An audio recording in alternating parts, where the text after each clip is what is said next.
The following is a class on the Bhagavad Gita as it is, second chapter, text number 13 through 17, given by His Divine Grace, A.C. Bhaktivedanta Swami Prabhupada, recorded on November 25th, 1968, in Los Angeles. Soul continually passes in this body from boyhood to youth and then to old age. Similarly, the soul also passes into another body at death. The self-realized soul is not bewildered by such a change. Purport. Since every living entity is an individual soul, each is changing his body at every moment, manifesting sometimes as a child, sometimes as a youth, and sometimes as an old man, although the same spirit soul is there and does not undergo any change. The individual soul finally changes the body itself in transmigrating from one to another, and since it is sure to have another body in the next birth, either material or spiritual, there was no cause for lamentation by Arjuna on account of death, either over Bhisma or over Drona, for whom he was so concerned. Rather, now, this simple fact, as it is explained in the Bhagavad Gita, that dehinasmin jatha dehi kumara jovananjara, the change of body is taking place every moment. Every moment. There's this child. The child, if there is some measuring instrument, if you measure this child today, tomorrow you'll find the child has grown or changed the body. That is a medical science also. The body is changing. The body is changing, but the soul is there. Just like I had my childhood body, boyhood body, and now I am in a different body, but I remember all the activities of my childhood. Therefore I am permanent. And body is changing. This simple truth, what is the difficulty for the people to understand? The simple truth. The body is changing, but I am not changing, I am eternal. Therefore I am not this body, I am not changing. This simple truth, the first instruction of Bhagavad Gita, Krishna has begun instructing Arjuna after Arjuna has accepted his discipleship. The first instruction is this, that you are lamenting on the body of your grandfather and teacher regarding fighting, but your grandfather or the soul, which is already explained, that you as soul, I am as the supreme soul, or all these kings and soldiers who have assembled, they are also souls. They existed in the past. Now they have changed their body. Again, they will change their body, but they will exist. This is the instruction. The body is changing, and the vivid example that in this life you are changing body. So what is the difficulty of understanding the simple truth that the soul is different from the body? And so far, eternity of the soul, that is also there is proof, because in childhood I was present, in boyhood I was present, in youthhood I was present, and in this old age I am still present. So naturally it is concluded that when I change this body, I exist. When I change this body will be changed. Tatha dehantarang prapti. As the parents of this child, now she is, say, 1 feet long only. When this child will grow 5 feet long, the father and mother, will they cry, oh, my child, where is my child, that 1 feet now? He knows, the parents know that my child is there. Change the body. This is a fact. Similarly, you are lamenting on the body of your grandfather and teacher. Even they change their body, what is the cause of lamentation? They will exist. This is the beginning of instruction of Bhagavad Gita or spiritual instruction. Unless one understands this simple fact that the soul is different from this body, the soul is eternal, the body is temporary, changing, because without understanding this, there is no spiritual education, a false education. If one identifies with this body, there is no understanding of spiritual knowledge. So the yogis, they are trying to come to this point by meditation, whether I am this body or not. Meditation means that first meditation, concentration of the mind, the different kinds of sitting posture that helps me to concentrate my mind. And if I concentrate my mind, meditation, am I this body? Then if I am not this body, where I am in this body? Then if he analyzes, he'll find himself within this heart. Within this heart, the soul is also there, and the super soul is also there. Krishna is also there. So, the perfectional stage of yoga is to see the super soul and understand oneself that I am individual soul. So that perfectional stages we are immediately offering, that you try to see Krishna always, Krishna consciousness. The yogis are trying to reach a platform after so much exercise of the body. We are giving that thing immediately. That be Krishna conscious. You are eternal, part and parcel of Krishna, and Krishna is the super soul. Why should you take so much botheration to find him within? He is without also. He is all powerful. He can accept your offerings and you can take prasadam. This is practical yoga. So we are not beginning from the gross stage. The Bhagavad Gita, although it is ABCD of spiritual instruction, it begins from that stage, which stage the Gyanis, the philosophers and the yogis, they are trying to reach. But we have no time. In this age, by yoga practice, to come to this stage that I am not this body.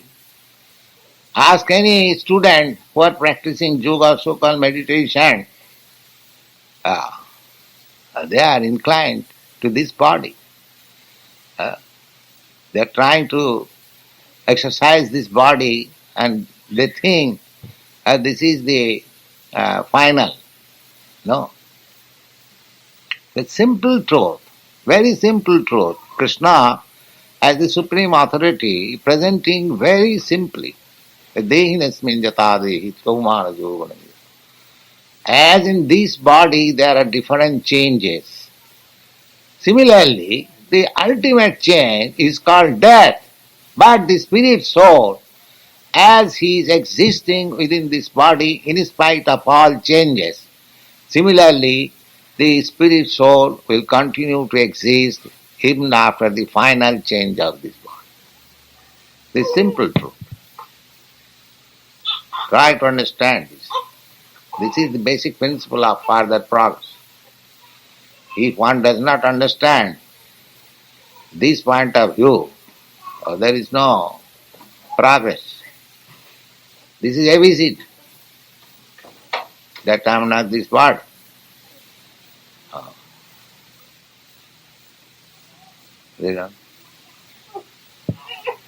Rather, you should rejoice that they're changing bodies from old to new ones. Now here is another argument that why you are going to lament on the body of your grandfather, his grand old man. If he does not die, if you do not kill him, how long he will live? So you kill him and not kill him, he will die. And you should be rather joyful because your grandfather is going to have again, this is only for argument, again have a new body.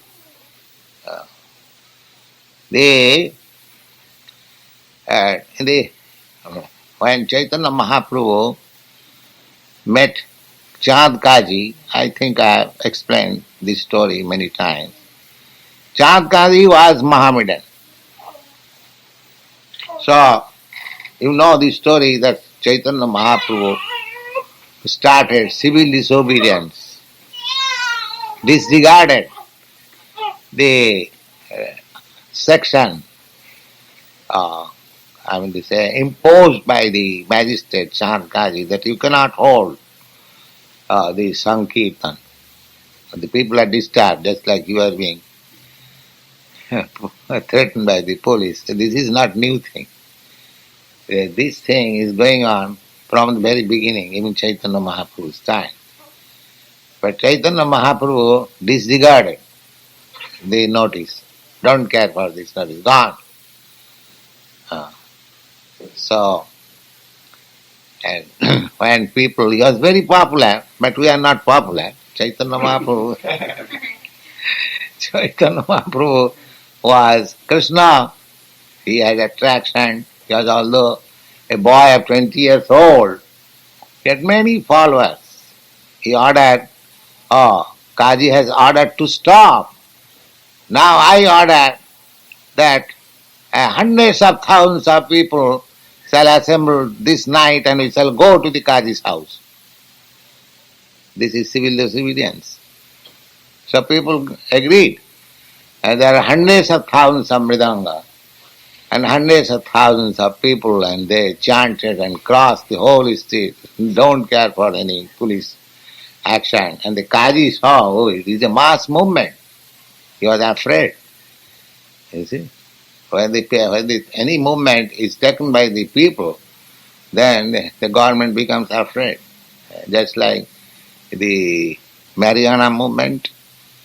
Now there is no more legal action. The government cannot do because all people are taking to Mariana. You see? What is the Mariana or marijuana? Marijuana. So you make this marijuana taken by all people, then police will be afraid. You see? They will not dare to stop. So when there was talk with Kaji, Chand Kaji was learned man. So first of all, Chaitanya Mahaprabhu challenged the my dear uncle. He established the relation to pacify Chaitanya. My Nimai, he called just like a boy. He was a boy. Nimai, your grandfather, Nilamba Chakravarti, I call him Chacha. Chacha means uncle. The Muslims, they call, in India, these British have created a feelings between Hindus and Muslims, but otherwise, the Hindus and Muslims are living since 8 centuries. So, in the village, they live peacefully. the Hindus call the Muslim Chacha, and the Muslim call, and the Hindus call the Muslim. In this way, they make some friendly relationship. There was no ill feeling.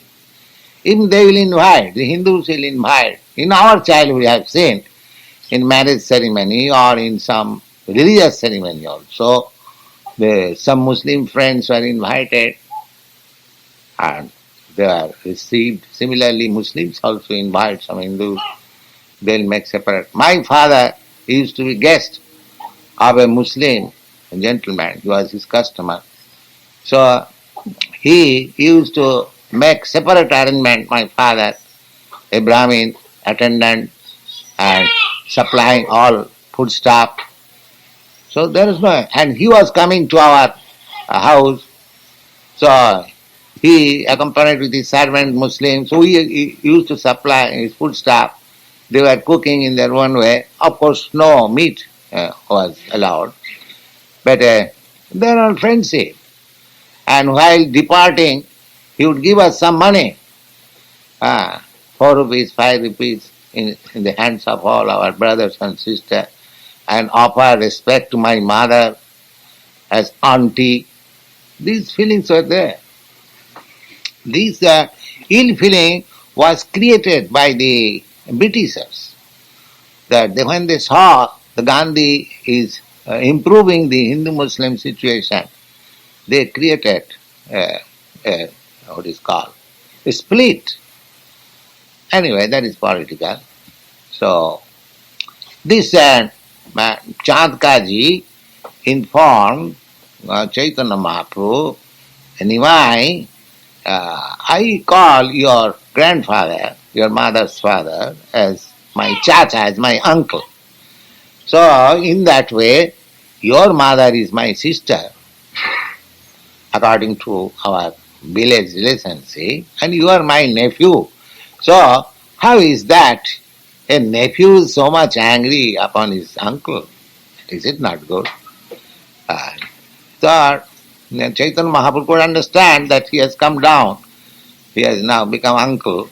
So he said, yes, my dear uncle, I know that. It is not my duty to be angry with you. But how is that? I am your nephew, I have come to your home, and you went upstairs, you did not receive me. So anyway, what is done is done. Forget. So then they sat down and talked. The first challenge was Chaitanya Mahaprabhu's, that, my dear uncle, what is your this religion that you are eating father and mother? That was his first challenge. And the Kaji said, what is that? What do you mean by that? No, you are eating a bull and cow. Cow is your mother. You are drinking milk, therefore she is your mother. And the bull is helping you, producing your food, maintaining. As the father maintains you, and mother gives you milk, and do you think it is good to kill them? So, Kaji, he was also learned. Oh, your Vedic scripture, also there is cow sacrifice. Chaitanya Mahaprabhu immediately said, no, that is not killing. That was giving a new body to show the strength of the Vedic mantra. A cow was sacrificed in the fire, and by mantra, by chanting of the mantra, the cow will come out with a new body, young body. That was not killing. So similarly, here also, Krishna is giving the same argument, that you are lamenting on your grandfather. He has got old body, but if he is killed in this battle, he will have a fresh new body. So you should be joyful. Why you are lamenting? So this argument was forwarded by Krishna, that Now, just like this child can hope many things. He has got immense duration of life now beginning. And what hope I have got? I am now this old body. Say 5 years or 10 years more. So, I cannot expect, hope anything more than this child. So Krishna is giving, there is no question of lamentation for your grandfather. Your grandfather is going to have a new lease of life. So why should you be sorry? So this argument is forward. But nobody will agree to this argument. Yes, gone. Such changes of body are meant for varieties of enjoyment or suffering by the living entity, according to one's own work in this life. So Bhisma and Drona, being noble souls, were surely going to have either spiritual bodies in the next life, or at least life in godly bodies. Yes. Now, so far your grandfather is concerned, Bhishma Dev, he is one of the greatest devotees. So as soon as he gives up this body, he is going to Vaikuntha. Same example as I told you the other day, that Muniputra Majiva Muniputraka, Chirang Jiva Rajaputra. Oh, the son of saintly person, you don't live. And the son of a king, you live forever. Why? Because the son of a saintly person, he is undergoing austerities, penances, disciplinary activities. So his life his future is so bright that he is going to Vaikuntha. And this, the son of king, is simply indulging in sense gratification, so he is going to hell. So the person who is destined to go to kingdom of God, the sooner he dies is better for him. And this person, one who is going to hell, the later he dies, it is good for him, because as soon as he dies, the hell is prepared for him. Similarly, why should you lament for your grandfather and teacher? They are so highly elevated, spiritually elevated. Death will take place so long this body is there. Now they have come to fight as a matter of duty. So there is no lamentation. This is the instruction Krishna is giving. Yes. In either case, there was no cause for lamentation. Any man who has perfect knowledge of the constitution of individual soul, the supersoul, and nature, both material and spiritual, is called a dhira, or a most sober man. Dhira. Dhira means is not disturbed. A person who is not disturbed by paltry causes, he is called dhira. Another example of dhira is given by poet Kalidas. He was a great poet, mundane poet. So he said that dhira is one who is not disturbed even in the presence of disturbance. When there is no disturbance, one may not be disturbed. But in the presence of disturbance, one who is not disturbed is called dhira. The cause of disturbance. Just like a person trained in restriction of sex life. So, when he is perfect, even there is cause of sex impetus, he will not be disturbed. That is the cause, dhira. So, he is describing that these persons are highly elevated. You are also my friend. Why you are disturbed in this way? That does not look well. Gone. Such a man is never deluded by the change of bodies by the living entity. Yes, a man is crying oh, my father is dead or my friend is dead, my son crying. But one who is dhira, he knows, oh, what is this there? He has changed his body. So there is no question of lamentation. So how much spiritual education is required to come to this point? Yes, God. O son of Kunti, the non-permanent appearance of heat and cold, happiness and distress, and their disappearance in due course are like the appearance and disappearance of winter and summer season. They arise from sense perception, a sign of Bharata, and one must learn to tolerate them without being disturbed. Now the question is, yes, I understand that my grandfather is spirit soul and this body is material. Still, by nature, I will be unhappy. If my grandfather is killed and my teacher is killed, I will be unhappy. So Krishna is instructing Arjuna that this kind of unhappiness, distress, is this world. You cannot avoid it. These are necessary distresses. The example is giving that severe cold in the winter season, in the month of January or some month, the winter is very severe, intolerable. Sometimes, somewhere it is below 30 degrees, zero.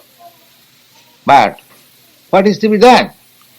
The people in such part of the world who live, just like in Canada, it goes sometimes 30 degrees below zero.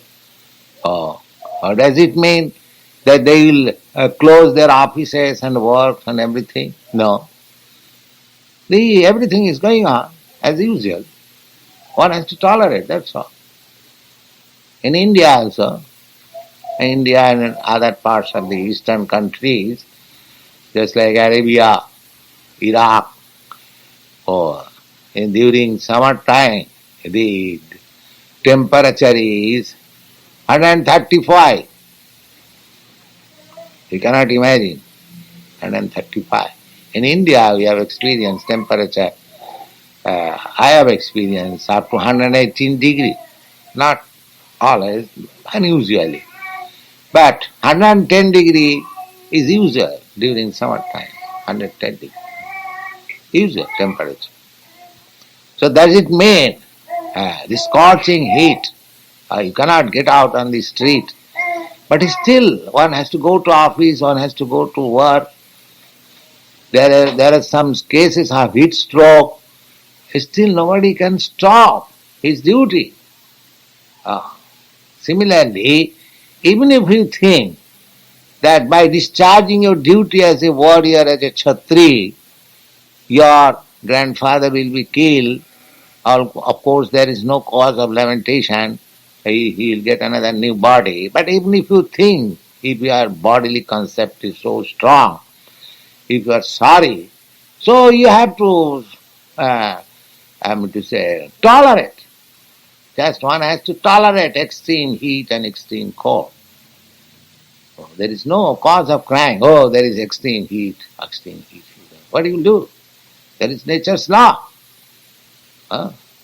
Extreme heat, everyone is cooking. Nobody says, oh, today is extreme heat, I cannot cook. No, everybody is cooking, although there is suffering. Similarly, there is extreme cold, but everyone is taking bath in the Ganges. Nobody says, oh, I will not take bath. So duty has to be done. There may be some suffering, temporary, even though Krishna never says, though, my dear Arjuna, you are my friend, all right, you are feeling so much sorry, all right, I shall do it for you. You sit down, silent. No, Krishna never says that. You have to do it. Although he says that this battle is arranged by me, they are already killed, nobody is going back. Still, you have to do it. So our duty, persons who are Krishna consciousness, engaged in Krishna consciousness, They should always know that everything is to be done by Krishna. We cannot do anything without Krishna's sanction. But still we have to do our own duty. Not that, Krishna will do everything, therefore we shall not try for a storefront or we shall not go to see this man, Krishna. No, that is lethargy. You have to do your own duty. But result depend on Krishna. This is Krishna consciousness. You don't be sorry if there is failure. You don't be unhappy if there is success. You don't be too much, jubilant if there is success. Everything is done by Krishna. This is the attitude of Krishna consciousness. They have to do their own duty. Never mind whether it is suffering or happiness. Doesn't matter. O best among men, the person who is not disturbed by happiness and distress, and is steady in both, is certainly eligible for liberation. Yes. This is the sign, characteristics or symptoms of a person who is going to be liberated in this life. He has to do his duty. So far we are concerned, we have accepted Krishna consciousness duty, so we have to execute our duties faithfully and seriously. And then it is sure Krishna will give us the desired result. A nice example is given, just like a girl is married to a boy. Generally, girls desire a child. So, if she, after the marriage, if she immediately wants a child, that is not possible. But because she is married, and if she serves faithfully her husband is pleased and there is love, in due course of time there will be child. Why? There is hesitation. There will be child. Similarly, if we have taken to Krishna consciousness, if we discharge our duties faithfully, then in due course of time Krishna will give the desired result. Don't be hesitant. Don't be doubtful. It is sure. Krishna says that tattadehang punarjanma naiti mamiti kaunteya. Anyone who is in Krishna consciousness perfectly, for him, after leaving this body, he is coming to me. This is his assurance. So, we haven't got any doubt. Krishna is assured. So let us do our duty perfectly, as far as possible. We cannot execute anything perfectly in presence of Krishna, because he is infinite, we are finite. Our energy, our talent, everything is finite. But if we try our best, then bhavograhi janardana. Krishna sees only how much sincerely I am executing the duties entrusted upon me. That's all. Otherwise, it is not in our power to serve Krishna perfectly.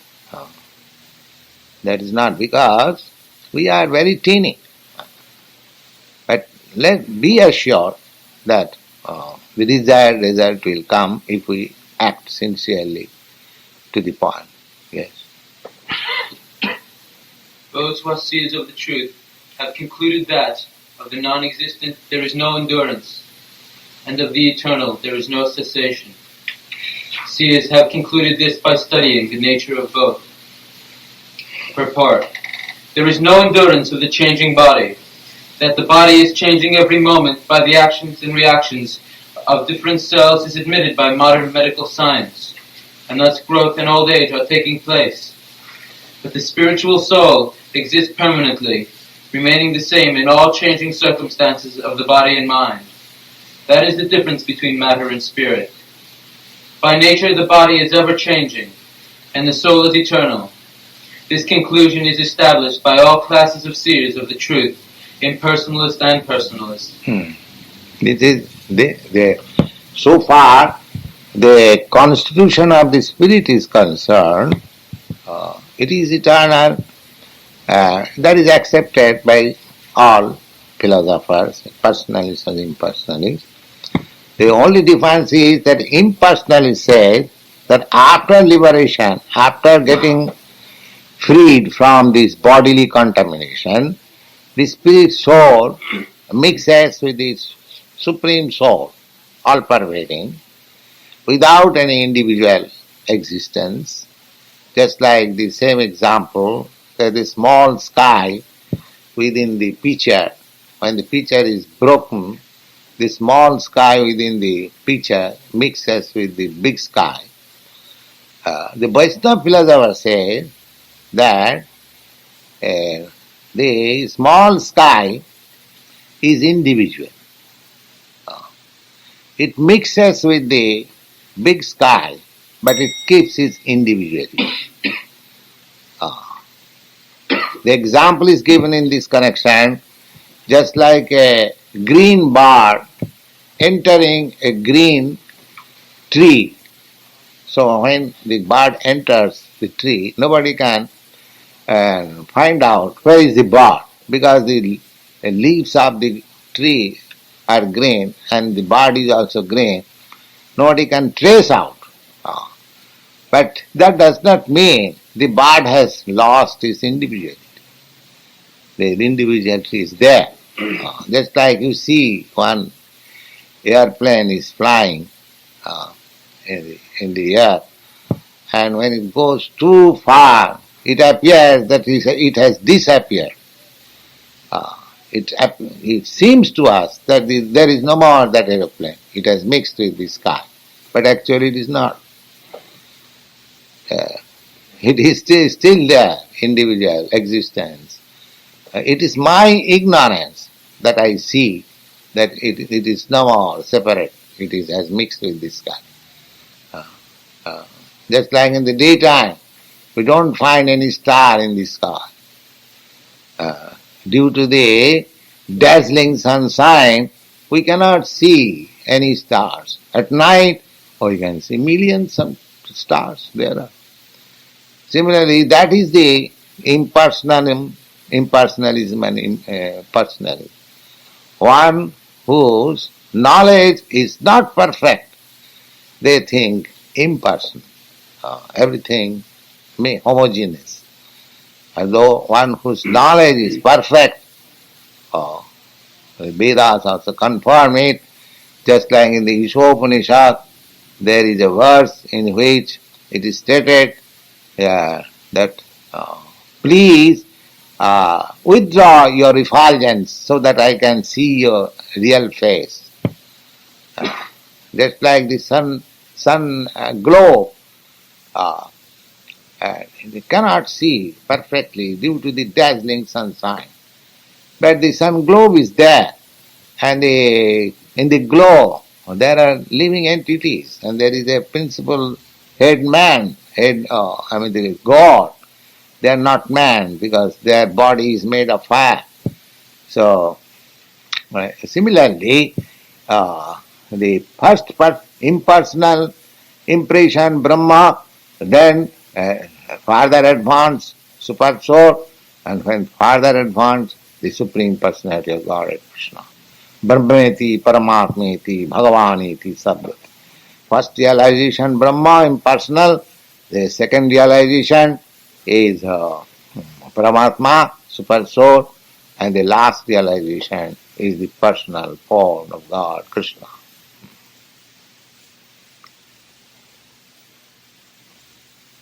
God. In the Vishnu Puranam, also this truth has been established. It is stated there that Vishnu and his abodes all have self-illuminated spiritual existence. The words existent and non-existent refer only to spirit and matter. That is the version of all seers of truth. This is the beginning of the instruction by the Lord to the living entities who are bewildered by the influence of ignorance. Removal of this ignorance means re-establishment of the eternal relationship between the worshipper and the worshipable, and the consequent understanding of the difference between part and parcel living entities and the Supreme Personality of Godhead.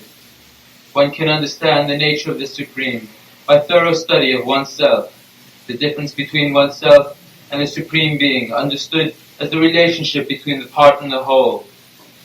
In the Vedanta Sutras, as well as in the Srimad Bhagavatam, the Supreme has been accepted as the origin of all emanations. Such emanations are experienced by superior and inferior natural sequences. The living entity belongs to the superior nature, as will be revealed in the 7th chapter. Although there is no difference between the energy and the energetic is accepted as supreme, and the energy or nature is accepted as the subordinate. The relationship of the living entities, therefore, is always to be subordinate to the Supreme Lord, as with master and the servant, or the teacher and the taught. Such clear knowledge is impossible to grasp under the spell of ignorance. To drive away such ignorance, the Lord teaches the Bhagavad Gita for enlightenment of all beings for all time. 17.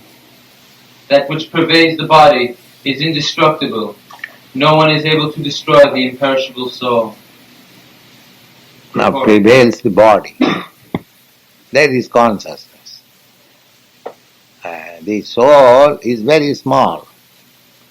But just like you take 1 grain of what is called poison, snake poison, arsenic poison called, what is called? Venom.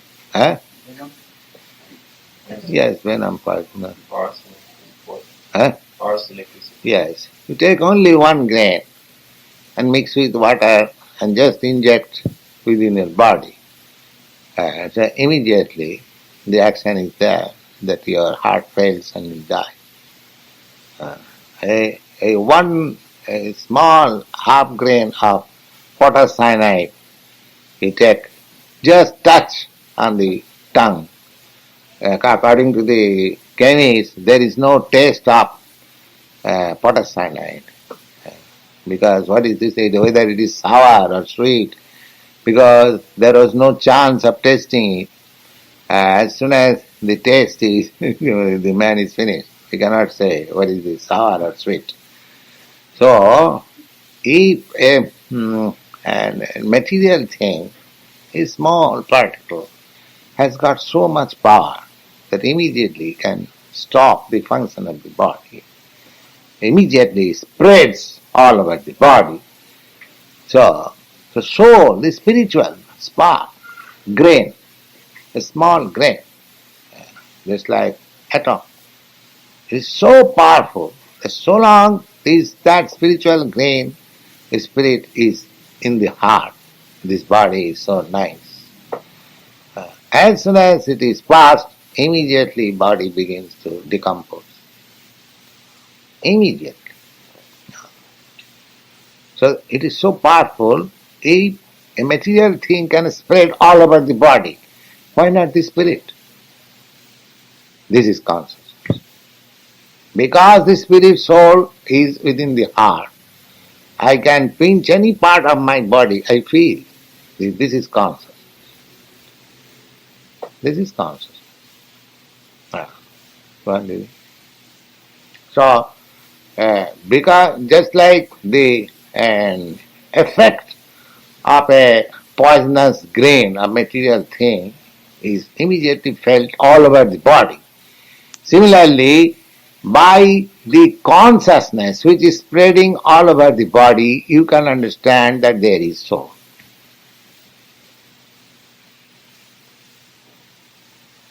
This verse more clearly explains the real nature of the soul, which is spread all over the body.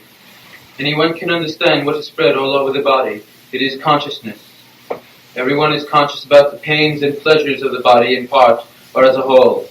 The spreading of consciousness is limited within one's own body. This consciousness, the Mahabharati philosopher says, yes, I am consciousness, the same theory this small consciousness, but as soon as I break this body, this small consciousness will mix up with the supreme consciousness. That is their theory. But anyway, whatever that theory may be, at least in my present condition, my consciousness is limited within this body. If a person is actually executing devotional service, then he must be happy. If he is not happy, then he is not doing properly. The first thing is this. He might be doing something in the name of devotional service. If he is actually rendering devotional service, then he must be feeling, just like if you are eating actually, then you must feel strength and satisfaction of your hunger. You cannot say, I am eating, but I am not satisfied of my hunger. That is impossible. This is not possible. Then you are not eating. Or you are eating, but it is being devoured by the worms within your intestines. Sometimes it happens. If there are many worms within the intestines, you go on voraciously eating, but you don't get strength. Because the eating substance, the essence is taken by the worms. Therefore the worm treatment is there to kill the worms. Otherwise, they will eat everything. He will feel hungry, but will not get any strength. This is the worm disease. So, if I am actually rendering devotional service and I am not getting any happiness, that means there is some Maya's play.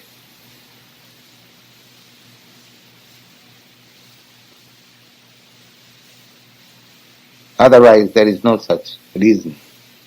He must feel happy.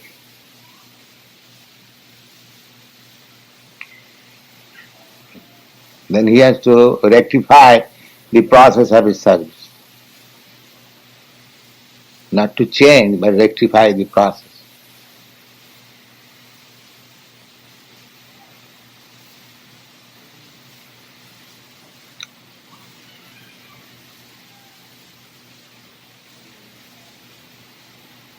What is that? It cannot be. If you are actually executing devotional service, you must feel happy. If you don't feel happy, then you are not executing. There is some flaw. Yes. How shall we women raise their children in Krishna consciousness? This seems to be an indirect service for Krishna. Should they try to serve him more directly by, maybe cooking in the temple or painting or something like this more directly, or is raising children and just having the household functions, is that enough service? Is there ever enough service? Yeah, the thing is, we should be Krishna conscious. Just like electrification, touching electricity by one wire, another joining another wire. If the touch is there, factual, then the electricity is everywhere. Similarly, if our Krishna consciousness is lightly connected, then there is no question of direct or indirect. Because absolute world, there is no difference. As soon as it is touched with the direct connection, that is called disciplic succession. Because the connection is coming down one after another. So if we touch here the spiritual master who is connected by the same way, then the electric connection is there. There is no question of direct or indirect. Evam parampara praptam imang raja sayavidu. Simply you have to see whether the connection is disconnected. If the connection is there tight, then the electricity will come without that.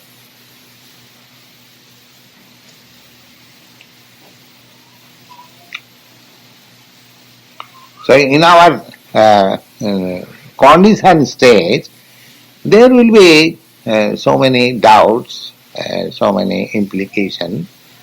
But the same thing as I gave you example, that don't be very much hasty to receive the result immediately. Simply we have to follow. We have to follow tat tat karma pravartana. This is advised by uh, Rupa Goswami. The 6 things we have to take particular care, and 6 things we have to avoid in order to be perfect in Krishna consciousness. So, usaha dhoijyat nishchayat. The first principle is one must be very enthusiastic. He must believe that Krishna has said that Name Bhakta Pranassati. My devotee will never be vanquished. So, let me become Krishna's devotee, sincere. I must become Krishna's devotee, sincere. This is called enthusiasm. Then, Dhaijya. I have become Krishna's devotee, but still I am not feeling happy. How is that? So therefore you have to become patient. The enthusiasm must be there, you must be patient also. And Nishchaya. Nishchaya means you must be confident. Oh, Krishna has said that his devotee will never be vanquished, so surely I shall not be vanquished, even though I don't feel now. Let me do my duty.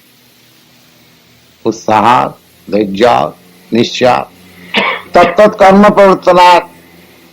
But you have to do your duties as they are prescribed. Sato vritte, there should be no duplicity.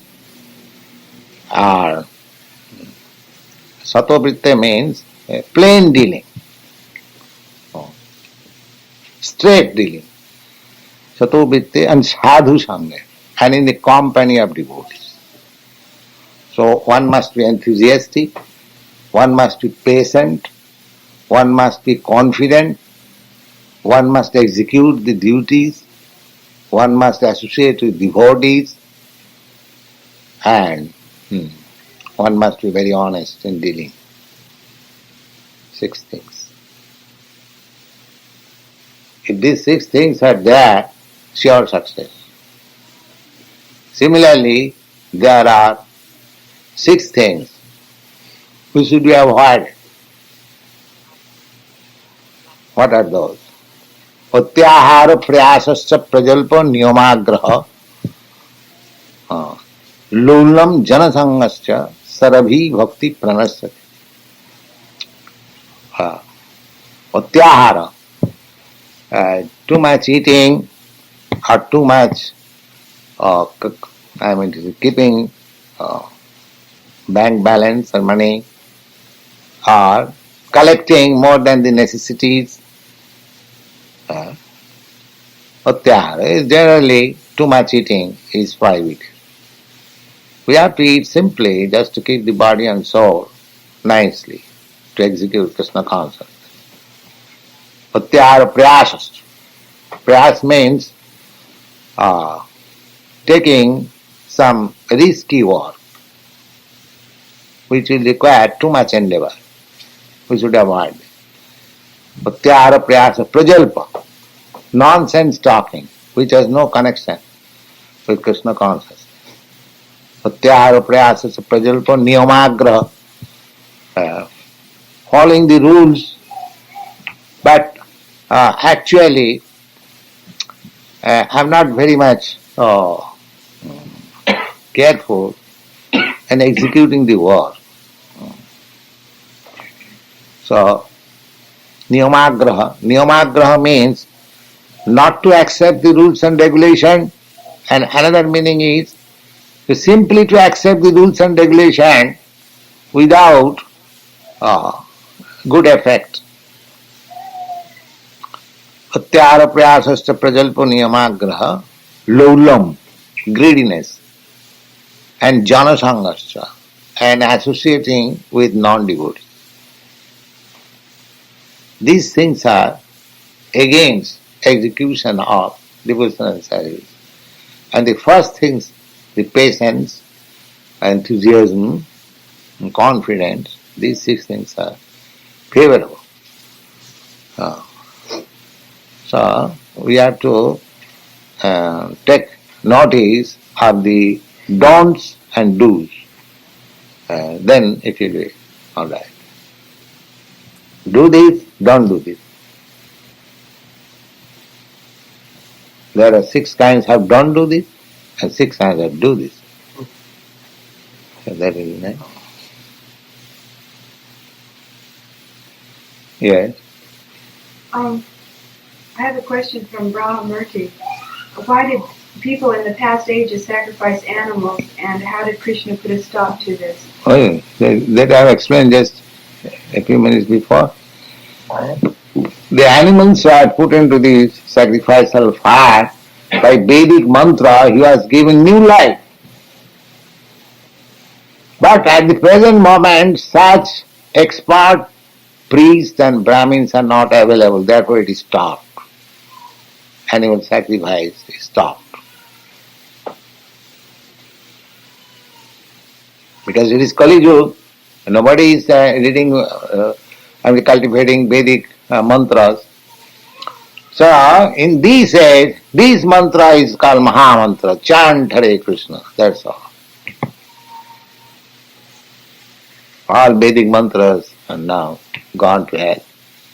You see, nobody can properly chant Vedic mantras and take the benefit out of it. But this mantra, anyway you chant, neglectfully or properly, chant Hare Krishna and the result is there.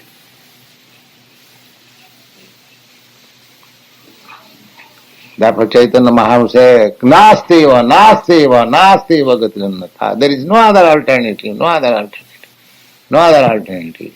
Kalau in this age. So, the Vedic mantra is now gone. This is also Vedic mantra, but this is Vedic Maha Mantra, the greatest of all mantras. Yes. So sacrifice everything and chant this mantra and go to Krishna, back to God. That's all.